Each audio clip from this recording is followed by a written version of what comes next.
Shalom saudara yang dikasihi Tuhan.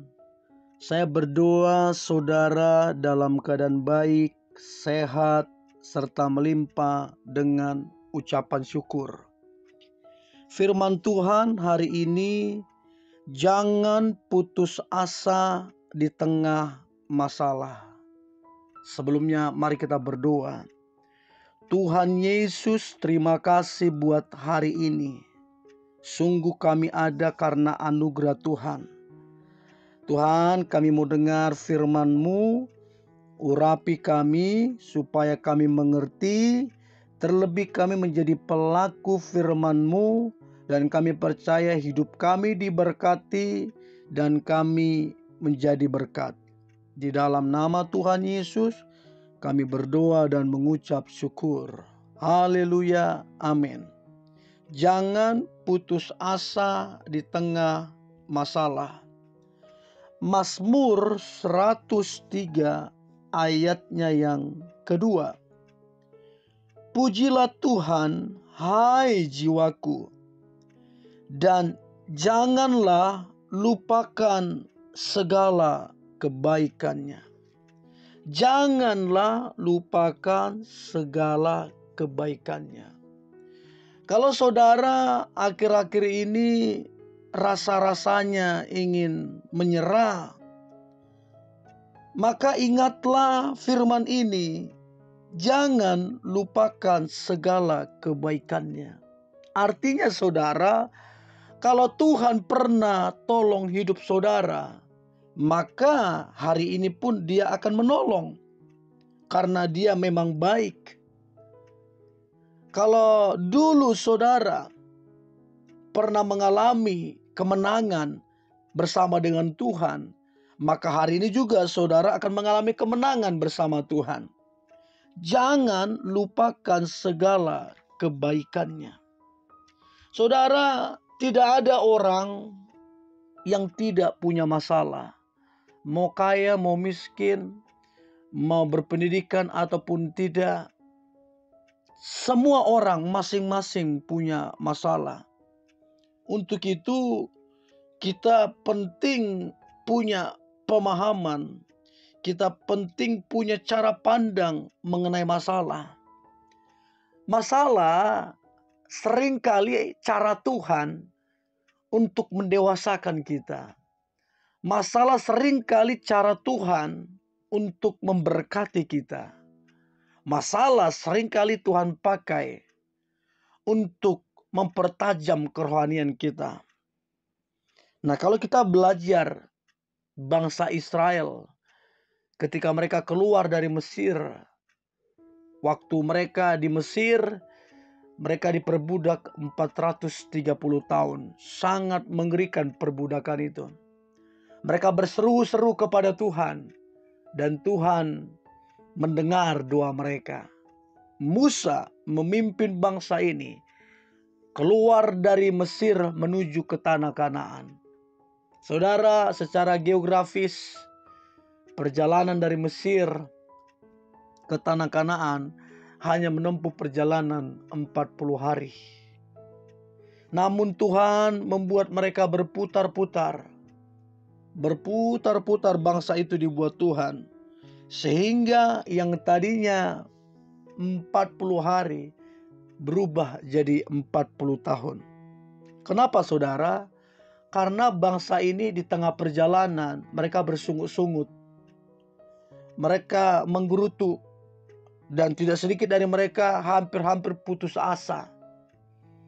Dan itu mereka tidak bisa bersyukur. Sekalipun mereka melihat mujizat banyak terjadi. Tiang awan, tiang api, roti dari sorga. Mereka melihat banyak sekali mujizat. Tapi dalam hal itu pun mereka bersungut-sungut, hampir menyerah, hampir putus asa.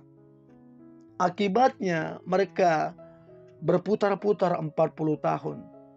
Mereka keluar dari Mesir, namun Mesir tidak keluar dari hati mereka. Saudara, jangan biarkan rasa putus asa itu membuat saudara tidak maju. Membuat saudara hidup berputar-putar. Padahal Tuhan merancangkan perkara-perkara yang luar biasa. Nah, ada beberapa hal yang akan membantu kita untuk kita tidak menjadi putus asa. Dan saya berdoa, saudara yang mendengarkan ini, Anda tidak putus asa. Sebab pengharapanmu di dalam Kristus Yesus tidak mengecewakan. Nah, yang pertama yang harus kita lakukan supaya kita tidak menjadi putus asa adalah ingatlah segala kebaikan Tuhan sampai hari ini. Seringkali kan karena masa-masa sukar, masa-masa sulit yang kita sedang alami, seringkali kita melupakan semua kebaikan Tuhan. Seringkali kita melupakan mujizat yang pernah kita alami. Karena apa? Kita memang manusia, gampang lupa. Untuk itu, untuk kita tidak menjadi putus asa, ingatlah kebaikan-kebaikan Tuhan. Dan ini akan sangat membantu saudara untuk saudara berpengharapan kembali. Ini akan sangat membantu saudara untuk saudara beriman kembali. Itu yang pertama. Ingat akan segala kebaikan yang begitu banyak yang Tuhan kerjakan. Lalu kemudian yang kedua adalah agar tidak menjadi putus asa, percayalah saudara, Tuhan yang kita sembah di dalam nama Tuhan Yesus, Dia berkuasa atas masalah apapun. Artinya terlalu mudah untuk Tuhan mengubah masalah jadi berkat. Untuk itu apapun yang kita sedang alami, tekanan apapun, masalah apapun, ingatlah bahwa Tuhan lebih berkuasa atas masalah kita. Dan ini penting sekali kita ketahui supaya kita tidak mudah menyerah. Nah, kemudian yang perlu kita ketahui agar kita tidak menjadi putus asa adalah kita mesti percaya bahwa semua di bawah kolong langit ini ada waktunya. Pengkhotbah 3 ayat yang pertama. Untuk segala sesuatu ada masanya, untuk apapun di bawah langit ada waktunya. Semua ada waktunya saudara-saudara. Termasuk masalah yang kamu alami, tekanan yang kamu alami, semua ada waktunya selesai. Karena apa? Tuhan punya perencanaan yang begitu detail. Tuhan adalah Alfa dan Omega. Dia ada di awal, Dia juga ada di akhir. Jadi percayalah semuanya ada waktunya. Mazmur 55 ayat 22 dikatakan tidak untuk selama-lamanya dibiarkannya orang benar itu goyah.